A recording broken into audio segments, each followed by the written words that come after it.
here because the Tsar Nikolai, mightiest of the mighty, most feared among the feared, enjoyed ceremonies. He enjoyed the glittering robes and the sound of trumpets. He loved to see his subjects bowing on the ground before him.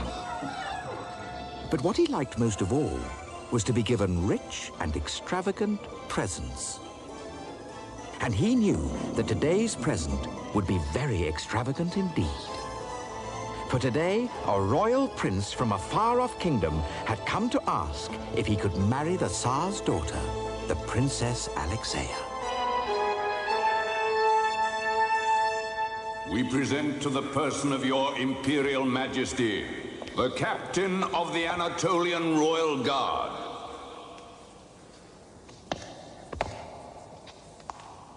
The Commander of the Anatolian Royal Household.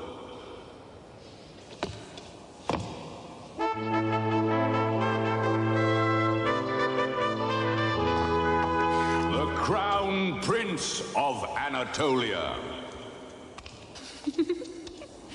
Leader of the Anatolian Royal Circus.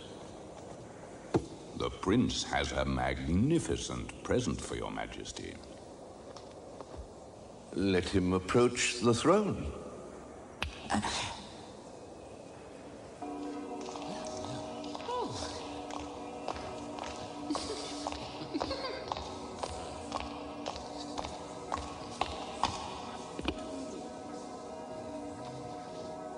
Begin the ceremony. Oh, mighty Tsar, Emperor of all the Russias, whose dominion extends Yes, very good. Move to the matter of importance. The princess? The present. Oh, the present, yes. Chamberlain. Your Majesty, His Royal Highness asks me to say that if you will give him the hand of Princess Alexeia in marriage, the renowned craftsman of Anatolia will build for you the finest, fastest ship in all the world. A golden ship. A ship like this one?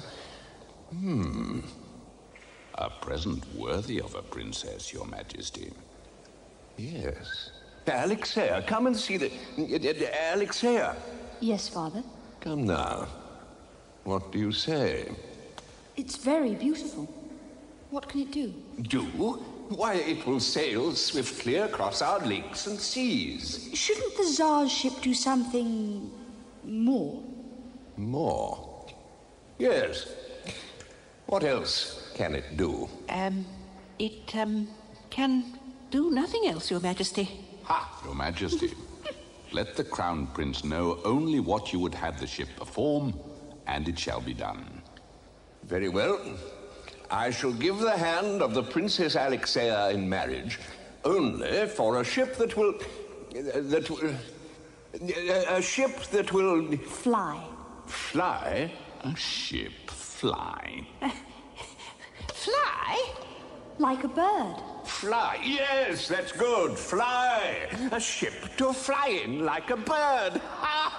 Let the command be sent forth. The Tsar will marry his daughter Alexeia to the man who will bring him a ship that will fly. But, Your Majesty... But Your Majesty... Silence. The mighty Tsar has spoken. The mighty Tsar had spoken, and his words went out into corners of his empire that he had never visited, and into lands so distant that their very existence was unknown to him. But all who lived there knew well enough that they were the subjects of Tsar Nikolai and that their duty was to do his bidding.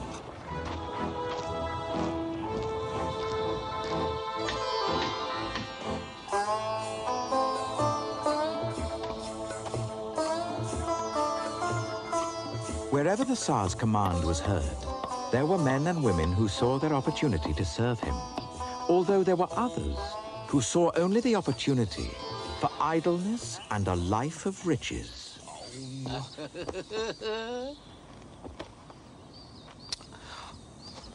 Sergei, look here.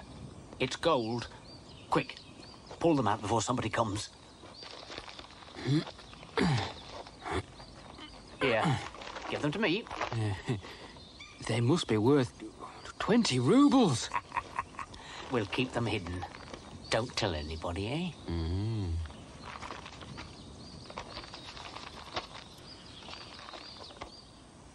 What is it?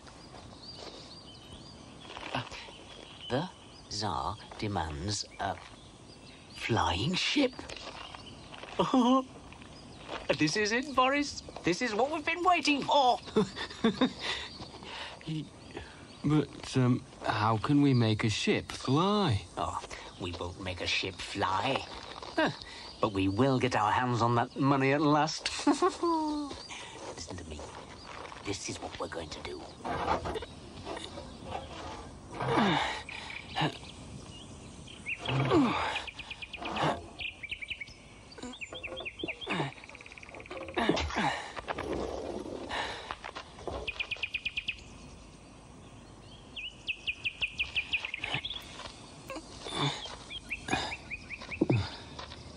Thank you, Bird.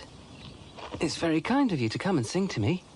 I'm sorry I've no crumbs for you, but my brothers have been to the village. Perhaps they'll bring me a piece of bread for my lunch, and you can share it with me. Oh, I'm glad you've come at last. This old saw's hard work for one person. Did you have a nice time in the village?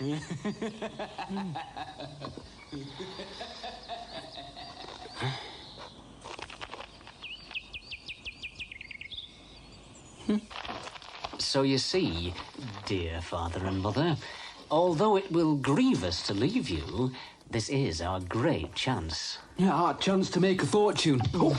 And bring it back here to you as soon as we've built the flying ship for Tsar Nikolai. We just need some money to get started. And some food and drink for our journey. Yeah.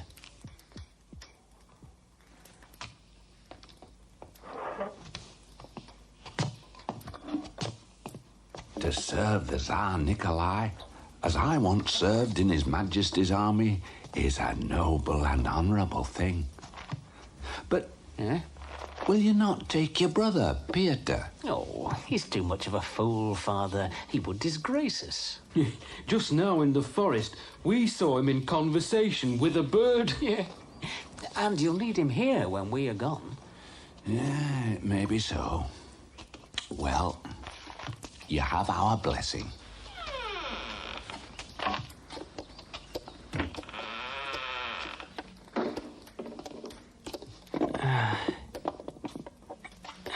Your brothers are going on a great adventure, Peter. There is all I have, my sons. Except for this, your brother's share. Oh, they can have my share too, Father. Here, you'll need it. And you'll soon be back with more, won't you? Oh, yes. We'll soon be back with more.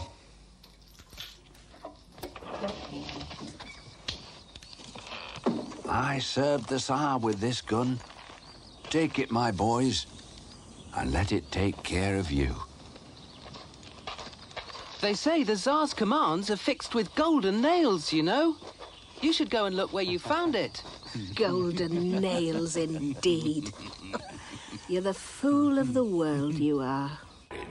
All because you wish for this impossible ship as a wedding gift. Father, I don't want any ship. What? I was trying to make it difficult, don't you see? I don't want to be married to someone just because he brings you the best present. It is the custom. But at least let me meet somebody and love him first. Please. No, Alexia. My command has been given. You may marry only the man who brings me a flying ship. Even if I can't love him. Even if he's the Crown Prince of Anatolia. Even so, a man with such a gift will be a worthy bridegroom. But I fear there is no such man in all the Russias.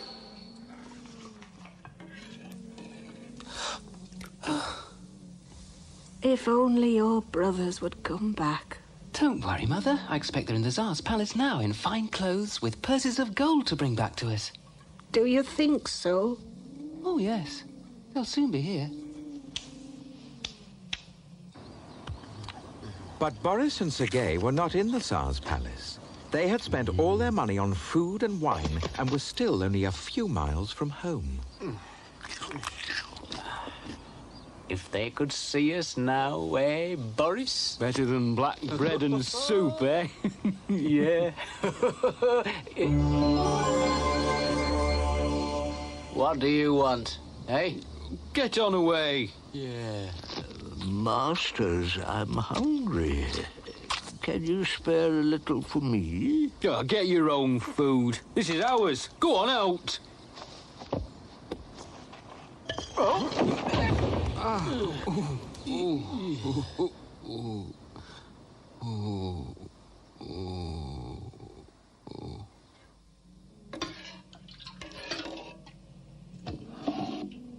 No soup for me today, thanks, Mother.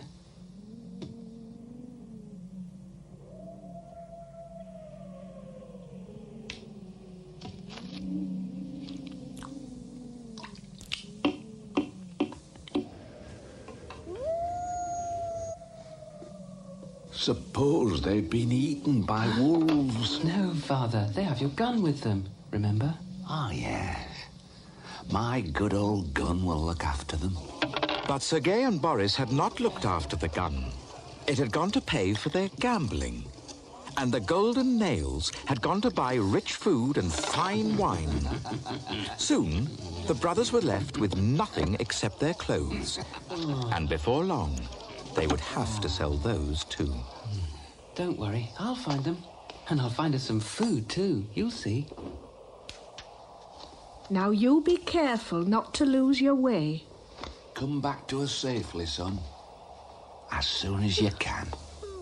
We'll all come back together in the flying ship.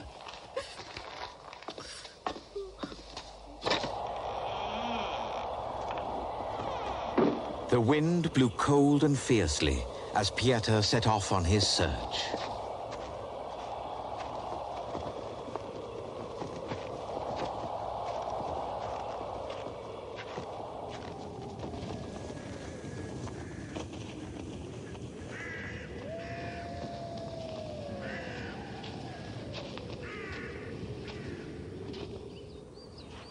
For 2 whole days and nights he walked with little rest, until he came to where the great forest was suddenly calm and strangely quiet. Although Pieter did not know it, this was the way his brothers had passed. And there, in his path, lay the fallen feathers of the snowbird.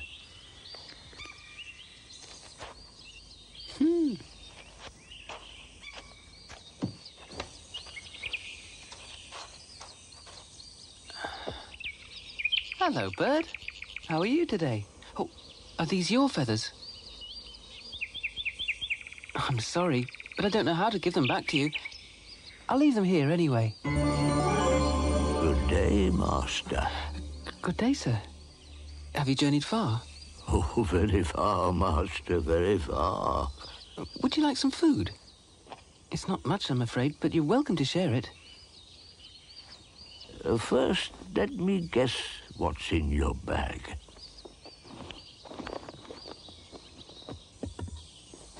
Oh, not much. I can feel a good fat chicken in here, and 2 big round apples, and a loaf of bread and a flask of beer.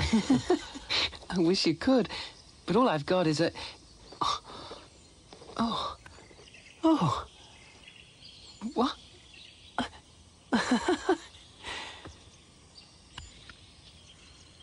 Oh, my parents are so good to me. They must have put them in as a surprise. But I wonder where they got them from. Yes, I wonder. There's something else in your bag? It's about the flying ship. My brothers went in search of it, and now I'm looking for them. Oh, they came this way. You may have seen them. Fine, handsome fellows. I expect they shared their food with you too. I've seen no one of that description. What I'd really like is to find a flying ship myself. And marry the princess and be rich? Oh, I don't mind about that. But it would help me look for my brothers, and then we could all get back home to Mother and Father. They've been very worried. Well, when you find your flying ship, you know, you must remember one thing always. No, what's that? The captain of a flying ship must never, ever refuse to let someone ride in it if they ask him, no matter who they may be. I'll remember that, sir.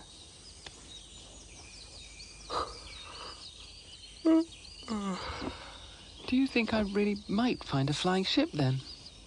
Oh, yes. Yes, I think you really might.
You up there, boy?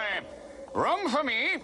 Never, ever refuse to let someone ride in it, no matter who they may be.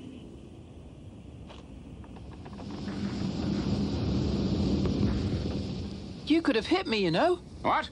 Oh, no, shot at the mast, never miss. Sharpshooter's the name. Problem is, nothing to shoot around here. Well, there are wolves and wild bears. Too easy, need something hard, something you couldn't see. I'd hit it. Where are we going? See the Tsar? I hope so. The ship seems to go by itself. Thought as much. Said to myself, flying ship, off to the Tsar, get a ride. See Tsar Nikolai. He'll have something to shoot at, I'll be bound. Off we go, then.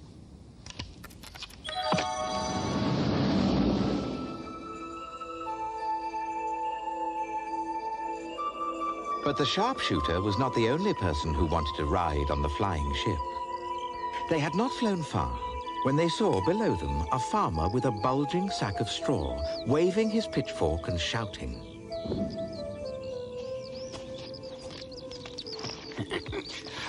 Oh, your straw. It's very cold. Ah, 'tis cold, is that straw. Icy cold, that is. That straw is the most rarest straw in all the world. That's what grows up on the glaciers of Siberia, is that straw, see? Oh. He's taken that straw to sell to His Majesty, the Tsar Nikolai. He'll be amazed when he sees that straw. Let's be off, then. The ship soared into the air once more and flew on and on over the forests and fields of the vast country.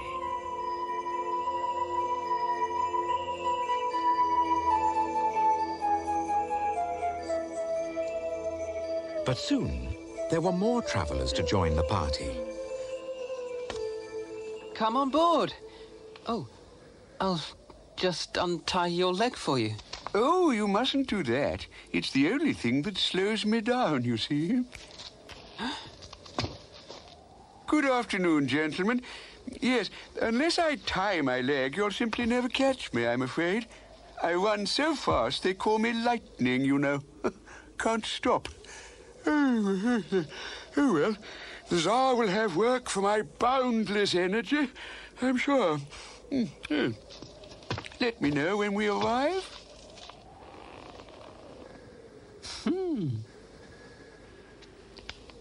Excuse me? Yes? I heard you talking yesterday about going to the Tsar, and I wondered whether I might come with you. Yesterday? We were 100 miles away yesterday. Yes. Well, I do have quite good ears. Oh. They can hear things other people can't. Really. Well, have a seat. You're welcome.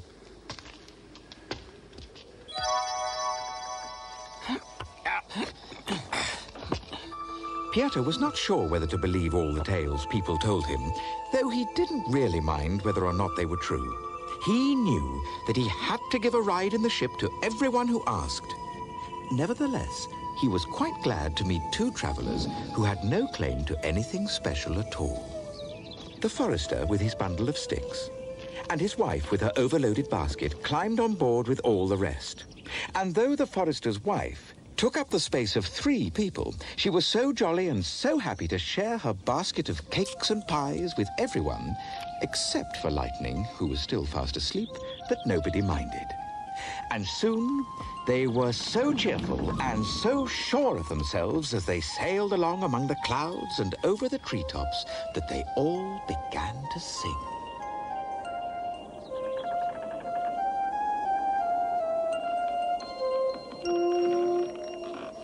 We're off to see His Majesty the Tsar.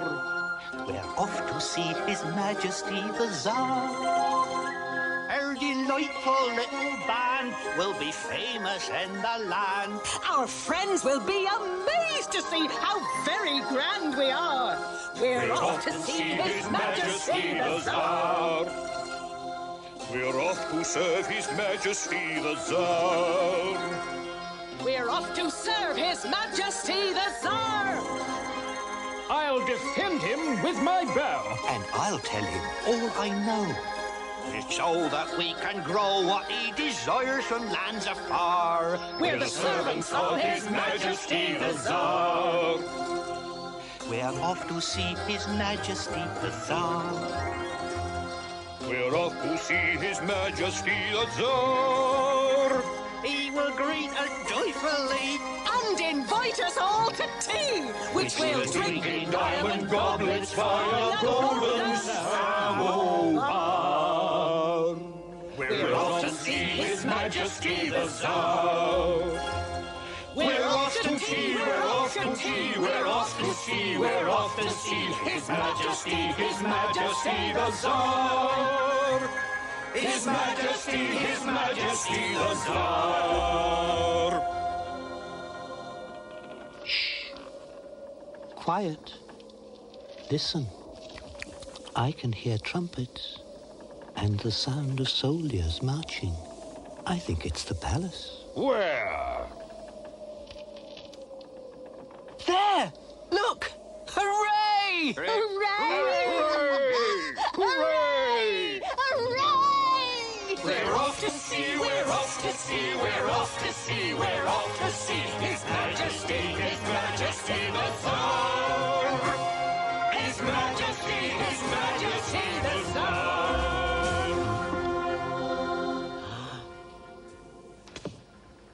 How many men, sir?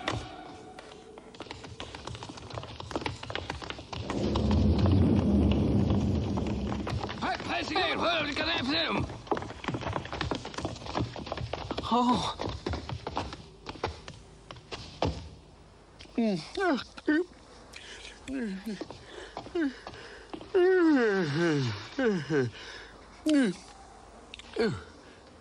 Where are we now? Huh? We're there. And now, I wish we weren't. Father, there's a flying ship, a real one. It's landed in the courtyard. It has been observed, Your Royal Highness. His Majesty has commanded me to welcome our distinguished visitors. I couldn't really see the people in it. You will see them soon enough, my dear Alexia. We shall have a great banquet in their honor. It's the mighty Tsar It's the mighty Tsar himself. Oh, it's Tsar Nikolai. You may rise. Where is your master? It's Peter what's in charge here, Your Majesty. I have the honor to be the humble chamberlain to His Majesty Tsar Nikolai. He wishes to give audience to your master. Peter, you are master here?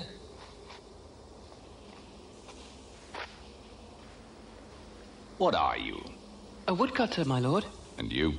Oh, a poor farmer, me lord, come to bring me straw to the Tsar. He has no need of straw. You? Marksman, my lord. Come with my bow, serve the Tsar. He has bowmen enough. You? I am but a forester, my lord, but I have saplings here that will grow so fast His Majesty will marvel at it. And my wife here... Silence! Where did you steal this ship? My lord, it's our ship. Or at least... Well, why have you not brought these royal personages before us? Your Majesty, I have to inform you with regret that the ship is full of peasants. Peasants? Peasants, with straw and sticks and all manner of ugly things. Oh, bring them in, Father, please. They might be princes in disguise. May I speak privately to you, Your Majesty? As you see, Your Majesty, it is a fine vessel. Give them gold for it and send them on their way. But since they have stolen it... Yes? And since they say they have come to serve Your Majesty... Well? You could set them a task. What task? A task so difficult they could not perform it. Go on. And then, as is the custom, they would be banished. Or beheaded. And the ship would be forfeit to me. Precisely, Your Majesty. An excellent idea. I shall leave you to think of the task. You will make it very hard, Excessively, Your Majesty.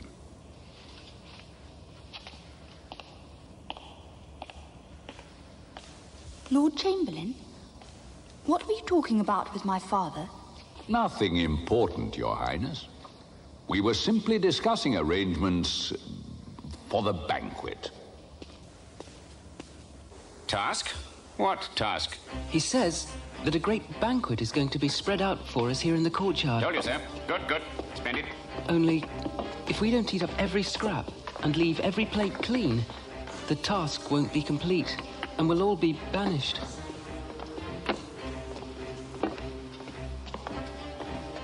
I'm not feeling very hungry. I wish I hadn't eaten that cake. I don't think it matters whether we're hungry or not. We'll never finish all that.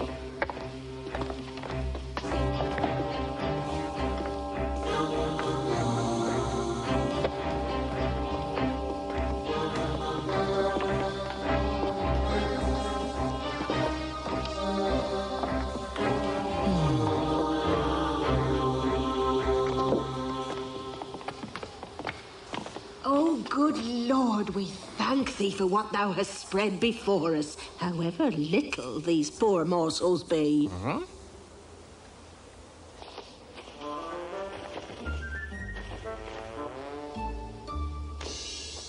Oh, lovely.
Well, what's that?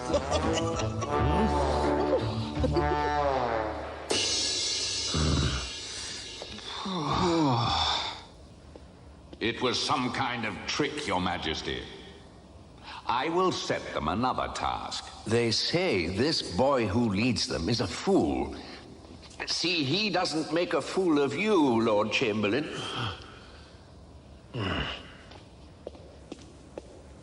Honored guests, the mighty Tsar applauds your completion of his task and commands you to an audience. But first, since you have traveled far and will wish to prepare your persons for entry to His Majesty's court, I shall place at your disposal the Imperial Bathing House. Your guards will escort you there tonight. Well, I must say, a bath will be most welcome. That does make you a bit dusty, does that, Florian? Why must we wait until tonight? They have to stoke up the fires first to make the water hot. So hot that we can't bear it. What? I can hear him. The Chamberlain. He's ordering the furnacemen to stoke up the fires. Well? He's saying that we'll all be trapped inside and boiled alive. Like lobsters. You understand what you have to do. The furnacemen were not happy at the orders the Chamberlain had given. They knew that Pieter and his friends had done nothing to deserve such cruelty. But they were too frightened to disobey, and soon the flames were leaping and crackling under the darkening sky. The Chamberlain looked down grimly from his window. Now we'll see who are the fools. But neither he nor the guards had noticed that in the proud little party under escort, there were only 6 people. when there should have been 7.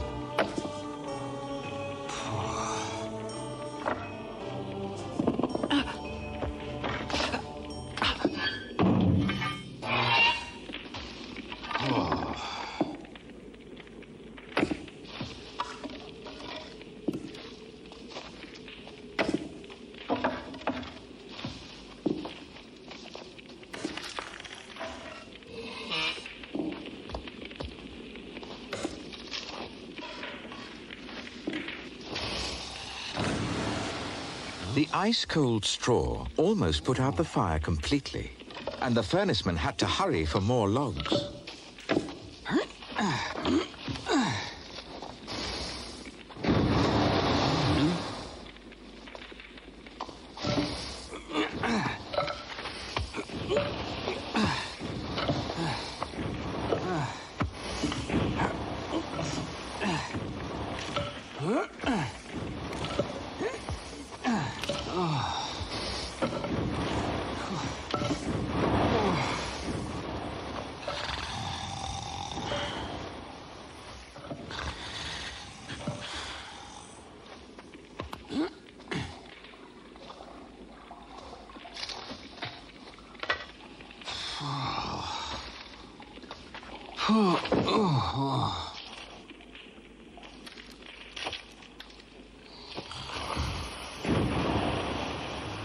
By the time the old farmer had used his last piece of precious straw, the furnacemen were too exhausted to continue. But Pieter and his friends were still enjoying a warm and luxurious bath. We're off to see His Majesty the Tsar. So we'll all enjoy a scrub in his private royal tub. For the Chamberlain has made it plain we can't go as we are to the presence of His Majesty the Tsar. I say, it's getting rather cold in here. Could you chaps open the doors? You were going to sell that straw to the Tsar, weren't you? I'm sorry. Oh, plenty more where that come from, don't you fret. I wish I could have seen that there Chamberlain's face. Well, friends, thanks to our farmer here, we've shown ourselves as good as any of the Tsar's men. Splendid. Yes, quite right. And now, if he's truly the mighty Tsar, he's nothing to fear from us, and he'll welcome us into his service. But whatever happens, we'll stand firm together. Here, here.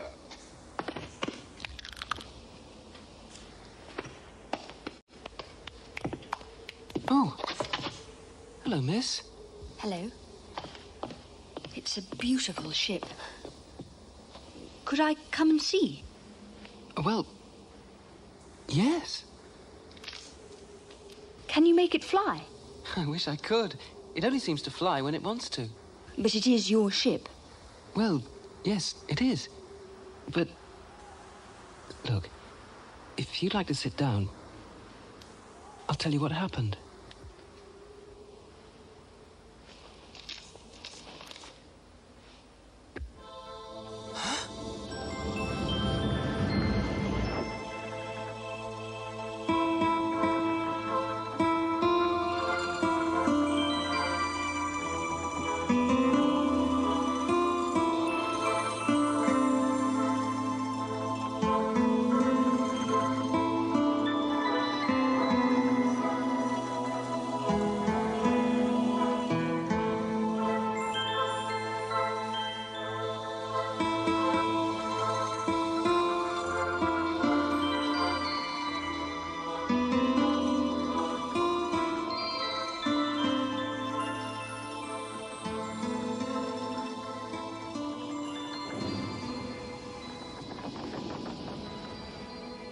What's your name?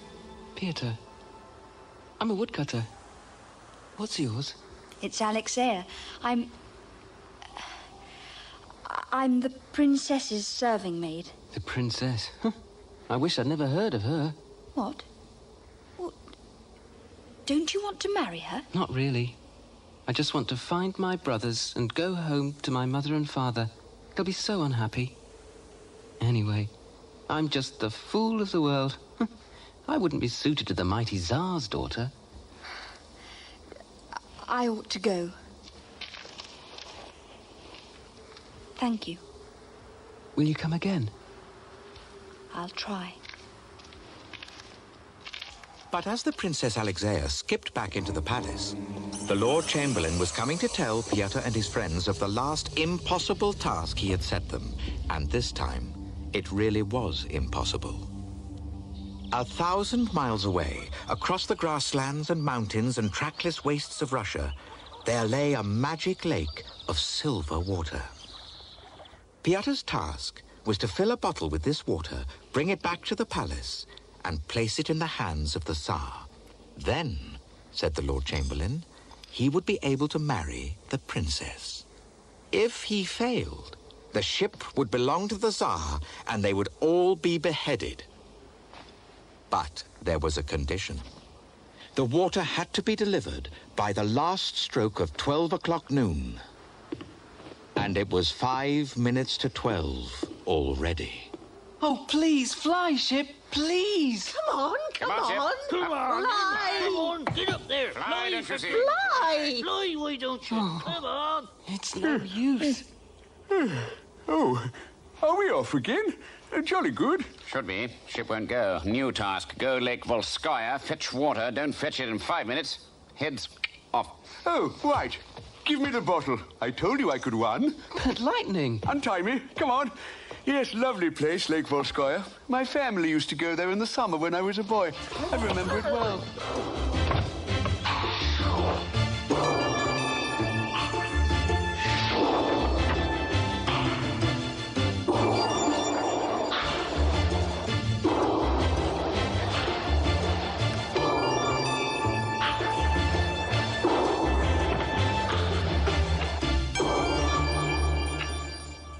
Father, I've something to tell you. I've met the man I want to marry. What? How? It's just as you commanded. He has brought you a flying ship, and now I want to marry him. His name's Peter. You cannot marry him, Alexea. Where is his gold? Where's his army? A woodcutter? His parents probably come from some hut in the forest. They do. And I don't care. They're good and kind people. Good and kind they may be, but they are peasants, and you shall not marry him. You are a princess. Besides, he has another task. Oh, no. What? He is to fetch me some water from Lake Volskaya in 5 minutes. But he'll never do that. No, Your Highness. It appears he will not.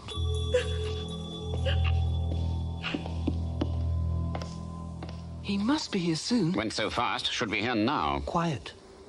I can hear something. Can you hear him coming? No.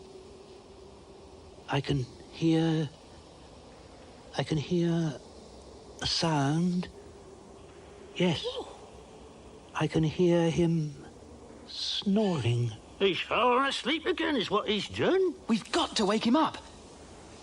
Sharpshooter, if we can find him, could you shoot an arrow to wake him? Ah. You listen, I shoot.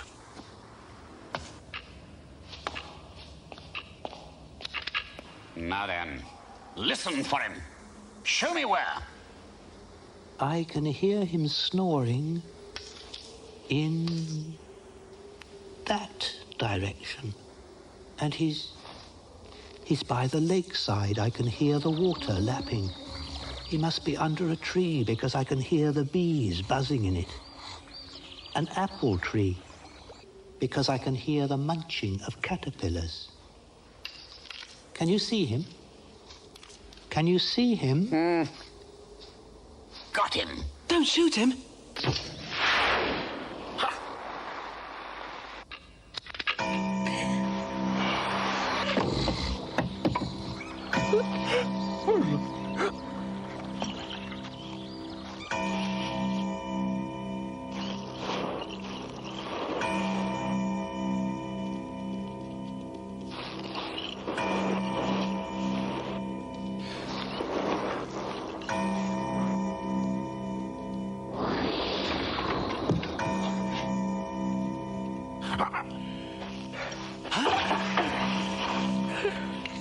Peter, don't walk. Run! Go on, run!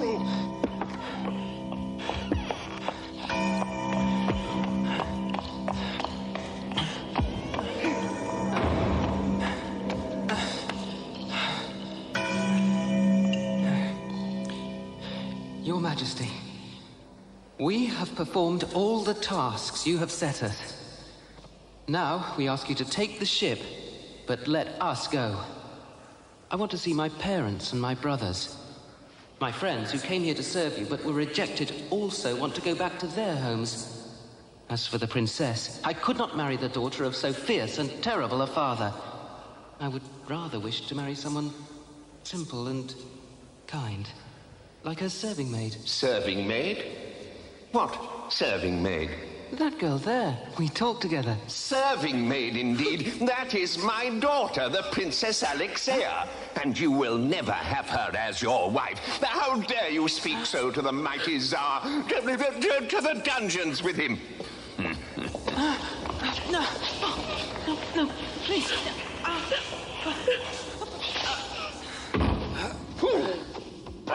What have you done with Peter? You can forget about that foolish boy. Now go on. Be off with you. And don't come back.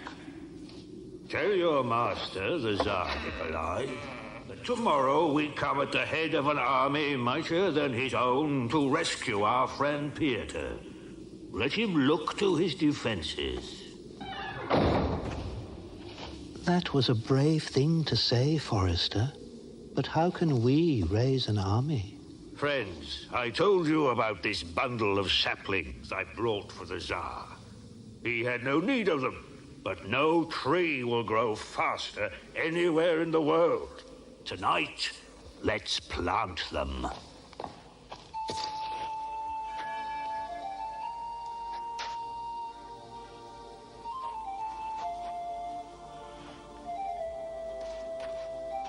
The friends did as they were asked, and began to plant the saplings one by one into the soft snow.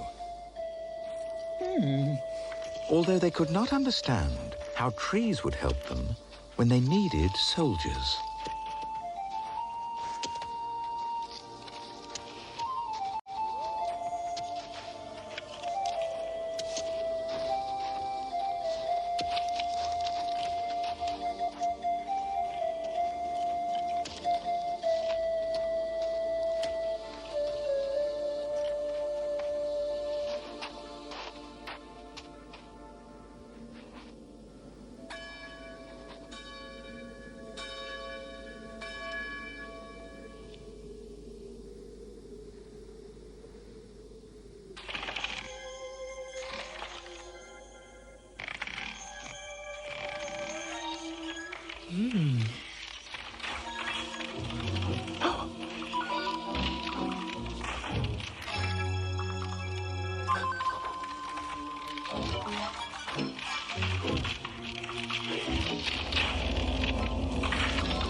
Their leaders are at our gates. What are their demands? First demand, release Peter. Second demand, marry Princess. Third demand... third demand?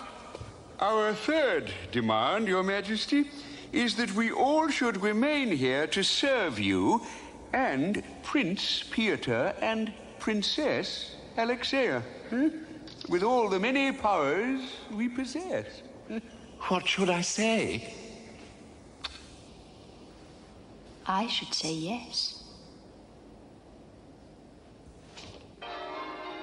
And so Pieta and Alexia were married. And Pieta was reunited with his parents.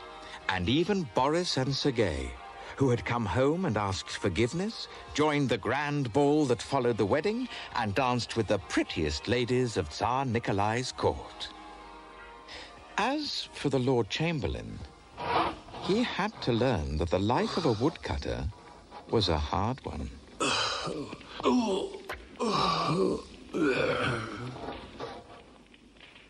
Pieta? Oh. Prince Pieta, what's going to happen to your flying ship now, eh? Your Highness. Oh, the ship? I'd quite forgotten about it. Well, it belongs to the Tsar now. I have my Alexia. He has his ship. Yes, of course. It's my ship now. I shall go for a ride in it immediately. I think you may be too late, Father. Too late? Farewell, young prince, farewell.